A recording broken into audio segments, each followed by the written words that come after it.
Hello and welcome to lesson 2. In 4.2 we're going to talk about graphing quadratic functions again, but this time we're going to be looking in vertex or intercept form rather than standard form. Yesterday we did standard form, y equals ax squared plus bx plus c, but today we're going to look at vertex form, y equals a times x minus h squared plus k, and also intercept form, y equals a times x minus p times x minus q. Note in each case the a is the same, and that's on purpose. Those are always the same number. Even when you switch forms, you're going to have the same number out front. The other numbers will change and they represent different things. We'll talk about them when they get there. So we're going to graph in vertex form, we're going to graph in intercept form, and then we're also going to review how to FOIL, which is something you should remember from Algebra 1, but in case you don't, we'll talk about it. But you're going to FOIL either one of these forms, vertex or intercept, in order to change it back into standard form. So that's the three things that we're going to do today. Let's get right into it then, and start with number 1, vertex form. So an example of a parabola in vertex form would be y equals x minus 3 squared minus 5. Note the a appears to be missing. That's because it's a 1. So in this case, a equals 1, which will affect how narrow or tall the graph is. But we'll deal with that as we move forward. The first thing we usually find when we're finding a parabola is the vertex. The advantage of vertex form is that the vertex is readily apparent. In fact, the vertex is always at hk. Now looking back up into our vertex form here, notice the h is the one in parentheses and the k is outside. But the h is supposed to be subtracted, so the fact that this says x minus 3 means that h is actually a positive 3. The sign didn't change.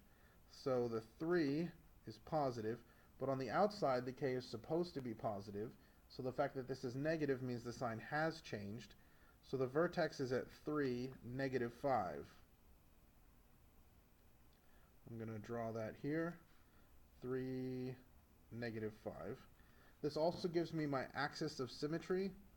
I don't always draw this, it is optional, but I'm going to draw it this time. There's my axis of symmetry. Remember, the parabola will be symmetric on this line. And I have my vertex. I need at least one more point in order to draw the parabola. You can use 0. A lot of times as the parabola moves further, as the axis of symmetry moves further away from the y-axis, you're going to find 0, the number gets larger and larger. It gets more difficult to use. But I can stick in 0. Note, because it's not in standard form, the answer isn't just the number on the end. When I stick 0 in for x, I get 0 minus 3, which is negative 3. Negative 3 squared is 9. 9 minus 5 is 4. So my vertex is at 0, 4. There. I usually try to stick in points a little closer to the vertex when I'm using vertex form, like here 1 or 2. Notice the x value is 3, so numbers that are close to 3 are going to be fairly easy to use. I'm going to stick in 2. Notice that's 2 minus 3 is negative 1. Negative 1 squared is 1. 1 minus 5 is negative 4. Or I can stick in 1. 1 minus 3 is negative 2. Negative 2 squared is 4. 4 minus 5 is negative 1. For each point on the left, don't forget there's a corresponding point on the right because the graph is symmetrical. And you can see the parabola fully formed here. I'm going to go ahead and draw it. One side, and oh, not good. And then the other. That's why you should use a pencil.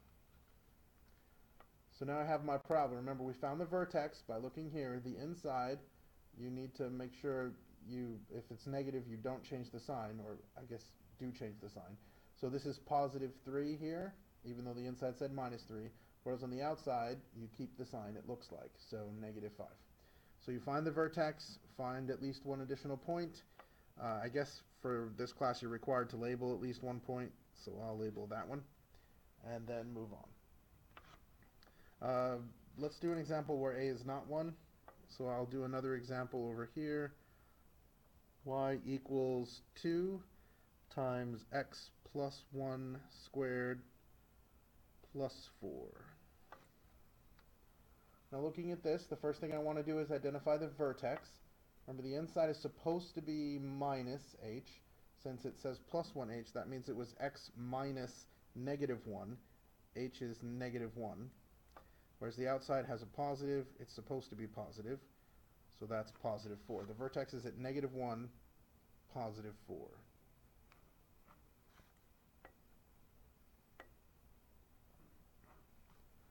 So negative 1, positive 4 is there. That's my vertex. That'll be my axis of symmetry. Now, to find an additional point, the points closest to negative 1 are negative 2 and 0. I don't need to stick them both in, just one, so I'm going to stick in 0. 0, now remember, order of operations says whatever's in the parentheses you do first. So 0 plus 1. Then the exponents, so 1 squared is still 1. Then you multiply. 2 times 1 is 2, then you add. 2 plus 4 is 6. So there's my point. The reason I don't need to stick in negative 1 is that I know the graph is going to be symmetric. You could put in higher points if you want. They're going to get pretty high. No, because a is 2 instead of 1, the parabola is going to be skinnier. It's going to look taller. So we're going to get a somewhat skinnier parabola than the previous one. But the vertex is still at negative 1, 4. And my 2 points I found here are 0, 6, and negative 2, 6. And there's my second parabola. That's vertex form. Remember, find the vertex by looking at h and k, and then find at least one additional point. Moving on to intercept form, we can graph something in intercept form that might be x minus 4 times x plus 2.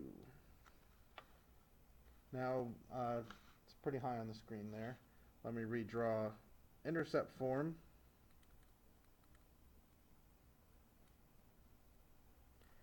Is y equals a times x minus p times x minus q. Now, we haven't seen this p and this q before, but those represent the x-intercepts on the graph. That's why this is called intercept form. It's because the x-intercepts are most readily apparent. Again, we're starting with an example where a is 1 to keep things simpler. But what we see here is that on the graph, the x-intercepts are p and q. Just like with intercept form, the equation has a negative in it on the inside there. So when I see x minus 4, what that means is that p is actually positive 4. So my first intercept is here at positive 4. That is 4, 0. The other x-intercept, because this is supposed to be minus, when I see the x plus 2, that's x minus negative 2. Q is negative 2. So that's way over here. The vertex is always going to be halfway between your two zeros. Because the graph is symmetric, the vertex has to be right in the center between those. You can count the squares on your graph if you like that, but the arithmetic way to find halfway between 2 points is to add them together and divide by 2. That is the average. The average of the 2 points will give you the point right in the middle. In this case, 4 plus negative 2 is 2. 2 divided by 2 is 1. So I'm going to draw my axis of symmetry here at positive 1. That's halfway in between my two zeros. Once I have my axis of symmetry, that gives me my x value. To find the vertex, all I have to do is stick that in. So when I stick in 1, notice I have to stick in 1 in 2 different places. It's x minus 4, so 1 minus 4, and then x plus 2 becomes 1 plus 2. That gives me negative 3 and positive 3, which makes negative 9. 2, 4, 6, 8, 9. So 1, negative 9 is my vertex. Those points are pretty far away, so you could find points in between if you want to make your graph look really nice. Since we're just doing a sketch, I'm going to eyeball this one and just make my basic parabola shape. Oh, that is not symmetric. That's a little better. Again, that's why you should use a pencil. So I have here my parabola in vertex form, intercept form. Remember to label the vertex and at least one additional point. You can find more as needed. All right, let's do another example of that. I'm going to have A not be 1. So let's try y equals -3 times x minus 1 times x minus 3. Again, this is in intercept form, so the intercepts are most readily apparent. Since this says x minus 1 and x minus 3, those are supposed to be negative, so my intercepts are actually +1 and +3. Just by looking at the graph, I know halfway between them is 2. I'll go ahead and draw this axis of symmetry. Helps me to keep it in mind. If you wanted to do the math on that, that's 1 plus 3 divided by 2, which is 4/2, which is 2. So x equals 2, definitely my axis of symmetry.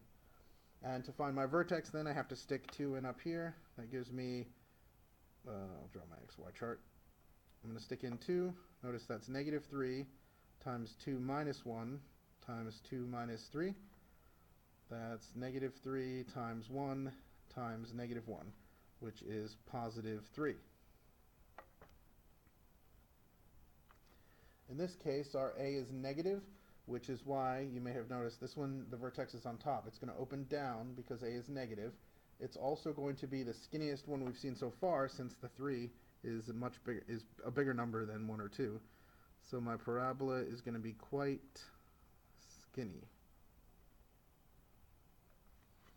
And there it is. I'll label my vertex 2, 3, and my additional points 3, 0, and 1, 0. And there's my vertex, my parabola from intercept form. As promised, the last thing we're going to talk about is converting from these other forms into standard form. So I'll take my third example, y equals x minus 4 times x plus 2. When you multiply any polynomials together, these are binomials, they have 2 pieces each, but anytime you multiply polynomials together, every term in the first factor has to be multiplied by every term in the second factor. As they get bigger, then that becomes a lot more complicated, but for 2 binomials being squared together, that's only 4 combinations. To keep them straight, we use the abbreviation FOIL, which stands for first, outer, inner, and last. So that helps us make sure we get all 4 of the combinations we need. Now when we say first, we get the first from each factor. So in this case, that's x times x, which is x squared. When we do the outside 2, that's the 2 on the outside, x times +2 is 2x. When we do the inside 2, that's -4 times x, which is -4x. And the last 2 are the 2 on the end of each factor, which is -4 times +2, which is -8. Usually when you FOIL, at least with binomials, the middle 2 will be like terms, and you should combine them. In this case they are. So that's x squared, 2x minus 4x is -2x, and there's a -8 on the end. And you'll note we have now taken our intercept form equation and turned it into a standard form equation. When we do this in vertex form, for example, 2 times x plus 1 squared plus 4. Again, we're going to use FOIL to expand it, but you want to remember the squared means you're multiplying this by itself. So I've got x plus 1 times x plus 1. Don't forget the 2 times 2 in the front and the 4 on the back. I'm going to FOIL first. You could distribute the 2 to one of these factors first. It would be a mistake to distribute this 2 to both factors. What connects them is a multiplication, and you're only going to distribute over addition problems. At any rate, I would FOIL first, and then you can just distribute once. So if we're going to FOIL then, first is x times x, outside is x times 1, inside is 1 times x, and last is 1 times 1. Make sure you put that in parentheses if you're going to end up multiplying it, and don't forget your plus 4 on the end.